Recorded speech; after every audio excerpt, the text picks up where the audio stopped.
One battle after another. As within a review, this may contain spoilers. Interesting story in a vacuum. If you were to tell me the story, I would have said, okay, that's interesting. But since this isn't in a vacuum and I have to consider the individual parts that make up the story, it didn't come together for me. The execution of details within the story wasn't cohesive enough, making the two halves of the story feel like two separate films. That was by design, but for me, it wasn't something I particularly enjoyed. The one thing in the story that I can pinpoint to my feeling this way was Leonardo DiCaprio's character, Bob. He was too much of a goofball in the second half of the movie. The woman he loves is gone and he gets addicted to alcohol and weed, but even with that context, the character veers too much into the comedic relief. The film portrays Bob, someone who goes from an active member of a revolutionary group known as the French 75 to a burnt out, paranoid drug addict. We often see this in real life where something at some point in your life is important, but then it's not. I think we can all relate to that, but the goofball aspect of Bob was a bit too much for me. Benicio del Toro's character Sensei Sergio St. Carlos was too convenient. There was no real reason why Bob would go to him. He didn't seem to know that the sensei was running his own organization, helping illegal immigrants with housing and transport, that he had a network within the community with tunnels and shelter. It would make more sense if there was an exchange between the two characters where they spoke about not being in the same organization,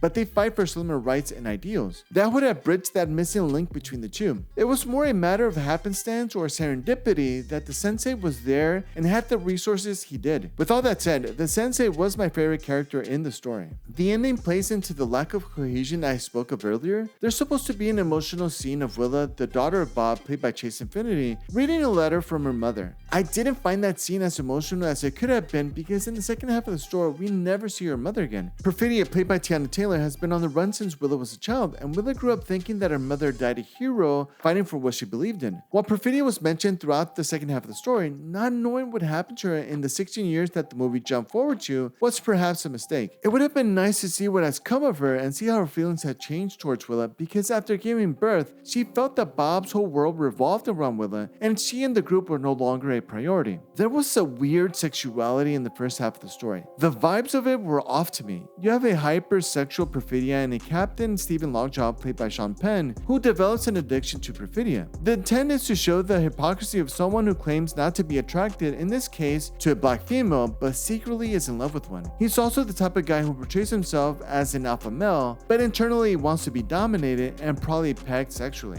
While the message wasn't lost on me, the execution of said message didn't resonate. As far as the politics in the movie, it's not making fun of Republicans or Democrats. It's poking fun at the extremists on both ends of the spectrum, but make no mistake about it, the true villains are white supremacists known as the Christmas Adventures Club who want a purified society. If that offends you, then that's a you problem, and you might want to ask yourself why that offends you. Also, if someone describes this film as a woke movie, they're being disingenuous, folks. That word has been tossed around so liberally these days that it's lost its meaning and has become a trigger word. People use that word for views and clicks, and that's what they're doing if you see someone doing that. Despite the runtime of 2 hours and 42 minutes, the film never felt long or boring. Paul Thomas Anderson's pacing of the story was great, and his direction had a dynamic feel. The score was great as well. There were certain scenes when the orchestra would come in with a burst of sound and provide an energy to that part of the story. I would describe this as a lively film, if that makes sense. Overall, the movie lacked cohesion, but you might enjoy it more than I did, and it may be worth watching. So those were my thoughts. What did you think of the movie? Leave a comment down below, subscribe, give the video a like, and see you in the next review.